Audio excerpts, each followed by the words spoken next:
Friends, आज की class में मैं आपको बताऊंगी कि हमारी जो इंडियन पॉलिटी है या भारतीय राज व्यवस्था है उसमें क्या क्या आता है। ठीक है, वो मतलब जो भारतीय राज व्यवस्था है वो किस किस से मिलकर बनी है। तो भारतीय राज व्यवस्था जो है इसमें तीन पार्ट होते हैं। पहला होता है इसका संविधान। ठीक है, सबसे पहले तो हम जानेंगे कि संविधान क्या है, संविधान किससे मिलकर बना है, हमें संविधान की जरूरत क्यों हुई और संविधान में हम क्या क्या पढ़ते हैं। इसके बाद मैं आपको बताऊंगी संविधानवाद क्या है, किस तरीके से संविधान और संविधानवाद एक दूसरे से अलग है, इनके बीच में क्या डिफरेंस है। इसके बाद मैं बताऊंगी आपको राज व्यवस्था, राज व्यवस्था क्या है। ठीक है, या इंडियन पॉलिटी क्या है, या पॉलिटी क्या होती है, राज व्यवस्था क्या होती है, संविधानवाद क्या होता है। इसके साथ साथ हम जानेंगे संविधान क्या है। जिस तरीके से हमारा जो संविधान है उसमें आज अब बताऊंगी आपको संविधान के बारे में। संविधान को जानने से पहले हम जानेंगे सरकार के बारे में, क्योंकि जो सरकार होती है वही क्या करती है, इन सब चीजों को एग्जीक्यूट करती है, समाज को चलाती है, समाज के नियमों को लागू कराती है। तो ये सभी चीजें किसमें होती है, सरकार में होती है। और सरकार क्या काम करती है, सरकार जो होती है वो तीन चीजों से मिलकर बनी हुई होती है, जिसमें क्या क्या आता है, जो संविधान के बाद में क्या आती है, सरकार आती है। ठीक है, सरकार जो होती है ना वो तीन चीजों से मिलकर बनी है। इसमें विधान पालिका होगी, विधान पालिका के साथ साथ में इसमें क्या आती है, कार्यपालिका आती है। ठीक है, विधान पालिका के साथ क्या होता है, इसमें कार्यपालिका है, कार्यपालिका के साथ साथ न्यायपालिका होती है। ठीक है, क्या होती है, न्यायपालिका। तो ये तीनों मिलकर क्या बनती हैं, सरकार बनाते हैं। ठीक है, तो ये तीनों ही क्या है, सरकार के अंग है जिनसे सरकार बनती है। ठीक है, ये बाद में क्या करते हैं, अलग अलग काम करते हैं। अब हम जानेंगे कि जो विधान पालिका है ये क्या होती है। ठीक है, विधान पालिका के साथ साथ कार्यपालिका क्या है और न्यायपालिका क्या है। मैं इसको इरेज कर देती हूँ, इसके बारे में जो संविधानवाद है इसके बारे में नेक्स्ट क्लास में पढ़ाऊंगी। इससे पहले हम जानेंगे जो विधायिका है वो किस किस चीज से मिलकर बनी है। विधायिका में दो अंग होते हैं, जैसे एक होता है आपके विधायी पालिका में जैसे राज्यसभा है और इसमें क्या आती है, लोकसभा आती है। ठीक है, क्या आती है, राज्यसभा और लोकसभा। विधायिका विधान पालिका में आपके जो विधि है उसे बनाने का काम किया जाता है, यानी कि जो कानून होते हैं, विधि होती है। यहाँ पर किसका निर्माण होता है, विधि का निर्माण होता है। ठीक है, किसमें, विधान पालिका में। यहाँ पर विधि बनाई जाएगी, कानून बनाए जाएंगे, जिसको क्या किया जाएगा, मतलब यहाँ पर कानून और विधि बनाने का काम राज्यसभा और लोकसभा के द्वारा किया जाता है। तो ये क्या होती है, हमारी विधान पालिका है। विधान पालिका के बाद बात कर लेते हैं कार्यपालिका की। कार्यपालिका में क्या आता है, जिस तरीके से आपके सीएम है, डीएम है, पीएम है, ये सभी किसमें आते हैं, आपके कार्यपालिका में है। ठीक है, अब बात करते हैं कार्यपालिका का काम क्या होता है।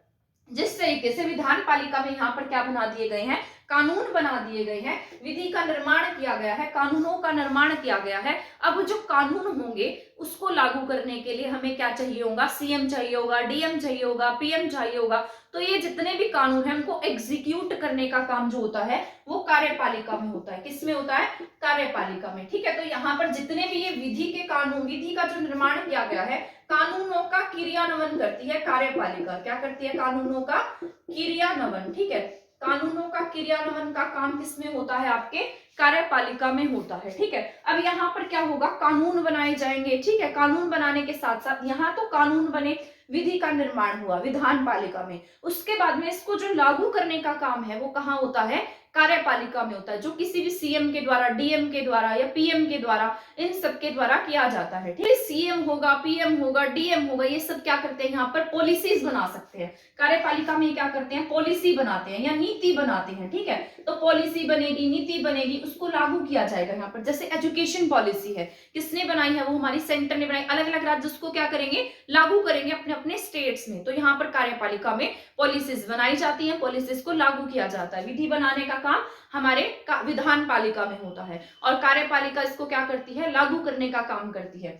इसमें अब जो कार्यपालिका होती है ये दो तरीके की होती है, एक स्थायी कार्यपालिका होगी और एक अस्थायी कार्यपालिका होगी। ठीक है, इसमें दो तरीके की कार्यपालिका होंगी, एक अस्थायी होती है और एक होती है आपके स्थायी कार्यपालिका। ठीक है, इसमें अब ये क्या होगा, स्थायी और अस्थायी कार्यपालिका क्या क्या है। अब आप पूछेंगे कि जो स्थायी कार्यपालिका वो अस्थायी कार्यपालिका मतलब ये क्या है। अस्थायी कार्यपालिका में आपके सीएम आएगा, पीएम आएगा, जिनका जैसे राज्यपाल आएगा, राष्ट्रपति आएगा, ये सब क्या है, आपके अस्थायी हैं, क्योंकि वो 5 साल के लिए इलेक्ट किए जाते हैं, बाद में उनका चुनाव होता है। ठीक है, तो अस्थायी में हम किसे रखते हैं, सीएम को, पीएम को। और अस्थायी और स्थायी कार्यपालिका की बात की जाए तो स्थायी कार्यपालिका में हम किसे रखेंगे, जो डीएम होगा, आईएएस होगा, एसपी होगा, एसडीएम होगा, ये सभी किसमें आते हैं, स्थायी में आते हैं, क्योंकि ये भी पॉलिसी बनाते हैं। पर ये क्या होते हैं, इनका टेन्योर होता है 65 तक, इनका 65 तक इनका टेन्योर होगा, तब तक रहेंगे। परंतु इनको तो 5-5 साल के बाद इलेक्ट किया जाता है, इसलिए कैसे हैं, अस्थायी हैं। और ये कैसे होते हैं, स्थायी होते हैं। तो इसमें क्या आएंगे, डीएम लिख लीजिए, ठीक है। तो स्थायी में आता है डीएम, अस्थायी में आता है सीएम और पीएम। कार्यपालिका के काम क्या क्या होते हैं, कार्यपालिका में ये एग्जीक्यूट करता है, किसको, विधि को, कानूनों को। एग्जीक्यूशन का काम कौन करेगा, कार्यपालिका करेगी। पुलिस करेगी, जैसे पुलिस क्या करती है, पुलिस होती है, पुलिस भी तो काम करती है, अपनी पॉलिसीज के तहत काम करेगी। इसी के तहत जो हमारे यहाँ डीएम होता है वो भी काम करता है, पीएम सीएम ये सभी काम करते हैं। अगर हमारे यहाँ पर ये नहीं होंगे तो कानूनों का क्रियान्वयन कैसे होगा, कानून लागू कैसे होंगे। तो कानून लागू करने के लिए भी हमें किसी न किसी की जरूरत होगी, कानून व्यवस्था बनाए रखने के लिए भी किसी की जरूरत होगी। तो इसीलिए किसे बनाया गया है, कार्यपालिका को बनाया गया है। और कानून बनाने के लिए कौन है हमारे पास में, विधान पालिका है। अब बात कर लेते हैं न्यायपालिका की, ठीक है। तो न्यायपालिका की भी हमें जरूरत पड़ती है। अब आप सोचिए कि अगर मान लीजिए ये गलत कानून बना देते हैं या किसी इंसान के ऊपर गलत कार्रवाई हो जाती है, पुलिस अपना रोब दिखाकर किसी के ऊपर गलत कार्रवाई कर देती है, तो इंसान किसकी शरण ले सकता है, न्यायपालिका की शरण ले सकता है। अगर गलत कानून बन जाता है तो भी किस में जाएगा, वो न्यायपालिका में जाएगा। तो यहाँ पर क्या होता है, न्यायपालिका में गलत विवाद पर, मतलब यहाँ पर क्या हो जाता है, न्यायपालिका।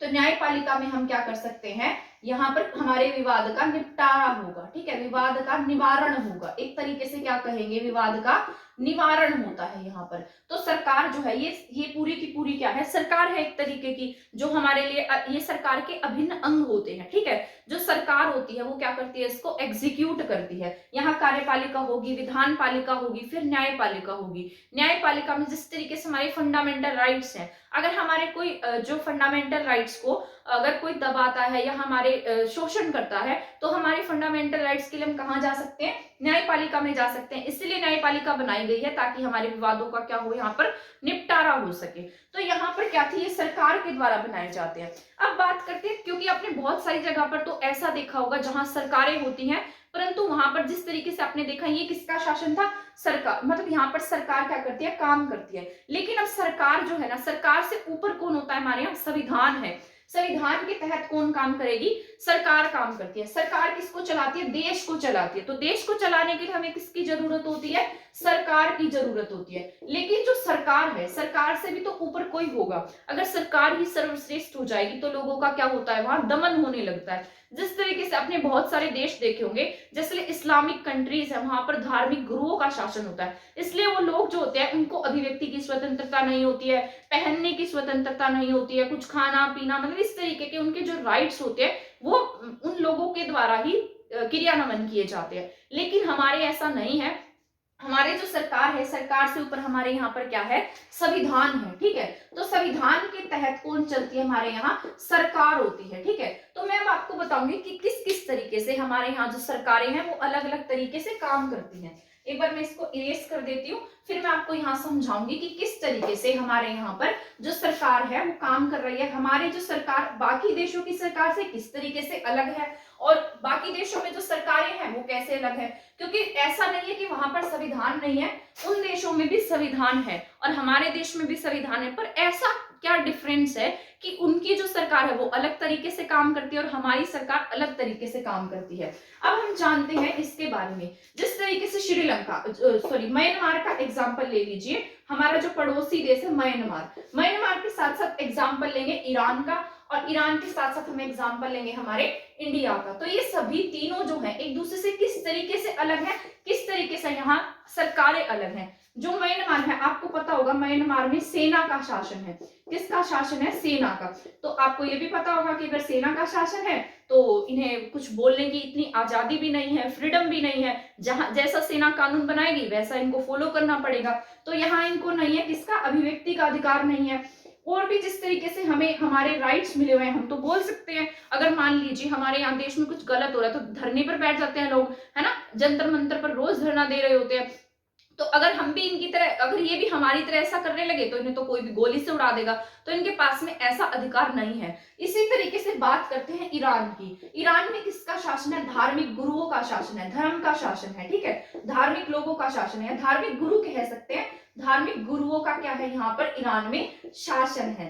और यहाँ पर जो इनका शासन है, तो यहाँ के जो लोग हैं इनको धर्म के अकॉर्डिंग चलना पड़ेगा। यहाँ के जो लोग हैं इनको कपड़े पहनने की अपनी मर्जी से स्वतंत्रता नहीं है। जिस तरीके से आपने देखा होगा महिलाएं यहाँ पर किस तरीके से बुर्का पहनती हैं, जो पुरुष है उन्हें भी हमारे तरह कपड़े पहनने का अधिकार, जिस तरीके से हम कोई भी मन, जो भी हमारा मन करता है वो हम पहन सकते हैं, पर ये नहीं पहन सकते। इनको तो बुर्का और जिस तरीके से इनका जो भी पहनावा होता है कुर्ता पजामा टाइप का, तो वो लोग यहाँ पर पहनते हैं। तो इनको इस तरीके की आजादी नहीं दी गई है। परंतु हमारे भारत में आपको पता है, हमारे इंडिया में कोई भी कुछ भी पहन सकता है, कुछ भी खा सकता है, कहीं भी जा सकता है। तो इस तरीके की आजादी है, ठीक है, अभिव्यक्ति की स्वतंत्रता है हमें, और भी हमारे फंडामेंटल राइट्स हैं। तो इस तरीके के अधिकार है। तो ये हमारा इंडिया है, ठीक है। तो इंडिया में, ईरान में और इसके साथ साथ म्यांमार में किस तरीके से डिफरेंस है।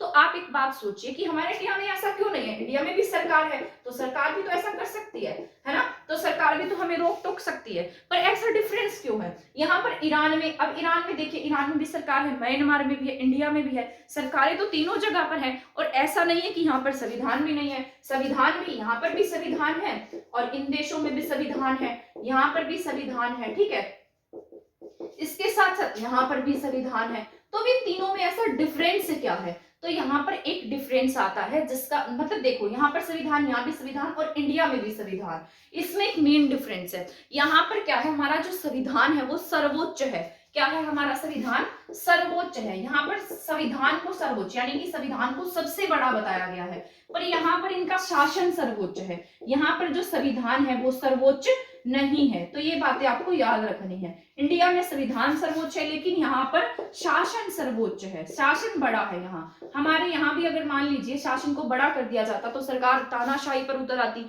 सरकार तानाशाही करती, कोई हमारे मौलिक अधिकारों के लिए खड़ा नहीं होता। लेकिन अब यहाँ पर सरकार क्या है, सरकार किसके अकॉर्डिंग काम कर रही है? संविधान के अकॉर्डिंग काम कर रही है। आपने देखा होगा कि अगर कोई पीएम सीएम या कोई घपलेबाजी करता है, चाहे वो कोई सीएम हो चाहे पीएम हो, कोई भी हो, तो उस पर क्या लग जाता है, वहां उसके लिए न्यायपालिका में केस हो जाता है। आपने देखा होगा कि बहुत सारे जो मंत्री होते हैं, सीएम होते हैं, कई बार उन्हें जेल भी जाना पड़ जाता है, उन्हें सजा भी हो जाती है। पर इनके साथ में ऐसा नहीं होगा, और हमारे साथ ऐसा होता है क्योंकि इन्होंने किसके अकॉर्डिंग काम नहीं किया है? संविधान के अकॉर्डिंग इनके द्वारा काम नहीं किया गया है। इसलिए यहाँ पर इन्हें, मतलब यहाँ पर संविधान के अकॉर्डिंग इन्हें सजा भी मिल जाती है। तो हमारे इंडिया में किसका शासन है? संविधान सर्वोच्च है। परंतु संविधान के साथ साथ हमारे यहाँ पर सरकार भी काम करती है। संविधान होने का मतलब ये बिल्कुल भी नहीं है कि यहाँ पर सरकारें नहीं होंगी। अगर सरकार नहीं होगी तो यहाँ काम कौन करेगा? जनता का शासन, मतलब जनता की देखभाल कौन करेगा? यहाँ पर जो रूल्स है, रेगुलेशंस है, कानून है, वो कौन बनाएगा? तो इस तरीके से हमारे यहाँ पर संविधान को सर्वोच्च बताया गया। तो हमारे बीच में और इनके साथ में यही डिफरेंस है कि संविधान, यहाँ पर भी संविधान है, यहाँ भी संविधान है और इंडिया में भी संविधान है, परंतु यहाँ पर इन दोनों के पास में जो संविधान है वो सर्वोच्च नहीं है और इंडिया में संविधान सर्वोच्च है। इसलिए हमारे इंडिया का संविधान, इन सबसे हमारी जो सरकार है, हमें अभिव्यक्ति की स्वतंत्रता है, हमें बोलने की आजादी है, हमें कहीं भी आने जाने की आजादी, हमारे पास मौलिक अधिकार है, फंडामेंटल राइट्स हैं। तो हमारा जो संविधान है वो सर्वोच्च है, ठीक है। तो ये हमारा टॉपिक था संविधान से संबंधित। तो यही सब क्या है, आपका संविधान है। संविधान क्या करता है? सरकार को सीमित करने का काम करता है। संविधान क्या करता है? संविधान सर्वोच्च है, ये सरकार पर अंकुश लगाता है, ठीक है। जो सरकार है वो संविधान के अकॉर्डिंग काम करती है। तो यही सब क्या था, संविधान का काम है, यही हमारा संविधान होता है। तो संविधान में हमने आज पढ़ा है 3 पार्ट्स होते हैं, जिसमें हमारे पास सरकार होगी, सरकार के 3 भाग होंगे, जिसमें हमारे पास विधान पालिका होती है जो कानून बनाने का काम करती है। विधान पालिका के साथ साथ हमारे पास यहाँ पर कार्यपालिका होती है जो क्या काम करती है, रूल्स को एग्जीक्यूट करती है, कानून को एग्जीक्यूट करने का काम करती है, पॉलिसी मेकर होती है, ठीक है। इसके बाद हमने पढ़ा था न्यायपालिका के बारे में, जो विवादों का निपटारा करेगी। तो ये सभी हमने पढ़ लिया था। अब इसके बाद मैंने आपको बताया था कि किस तरीके से संविधान अलग है। हमारे यहाँ पर संविधान सर्वोच्च है और यहाँ पर इनके यहाँ पर जो है वो संविधान सर्वोच्च नहीं है। यहाँ पर इनके शासकों का शासन है, हमारे यहाँ विधि का शासन है, कानून का शासन है, इसलिए हमारा जो संविधान है वो अलग है, ठीक है। और हमारा जो संविधान था वो क्या करता है, जो सत्ता होती है उस पर अंकुश लगाता है, ठीक है, सरकार को सीमित करने का काम करता है। जो लोग होते हैं, जो जनता है, जनता के अधिकारों के लिए लड़ता है, ठीक है, जनता को अलग अलग राइट्स देता है। तो ये सभी बात क्या है, हमारे पास संविधान है। अब बात करते हैं संविधान की आत्मा क्या है। संविधान की आत्मा में आता है हमारे पास में आर्टिकल 32 संविधान की आत्मा है। मौलिक अधिकार, मूल अधिकार जो है वो भी क्या है, संविधान की आत्मा है, ठीक है। संविधान की आत्मा जो प्रस्तावना है, सॉरी 32 तो मूल अधिकार में ही आता है, प्रस्तावना भी क्या है, इसकी आत्मा है। इसके साथ साथ जो संविधान का जो हार्ट है वो क्या है, राज्य के नीति निदेशक तत्व है, ठीक है। क्या है, राज्य के नीति निदेशक तत्व। तो ये सभी बात थी हमारे संविधान से संबंधित। नेक्स्ट क्लास में मैं आपको बताऊंगी अब संविधानवाद क्या है, ठीक है। तो आज की क्लास में इतना ही काफी है। नेक्स्ट क्लास में मैं आपको बताऊंगी संविधानवाद क्या है और वो किस तरीके से संविधान से अलग है, राज्य व्यवस्था किस तरीके से इन दोनों से अलग है। तो नेक्स्ट क्लास में बने रहने के लिए हमारे चैनल को सब्सक्राइब कर दीजिएगा और वीडियो को शेयर कर दीजिएगा। थैंक यू, धन्यवाद।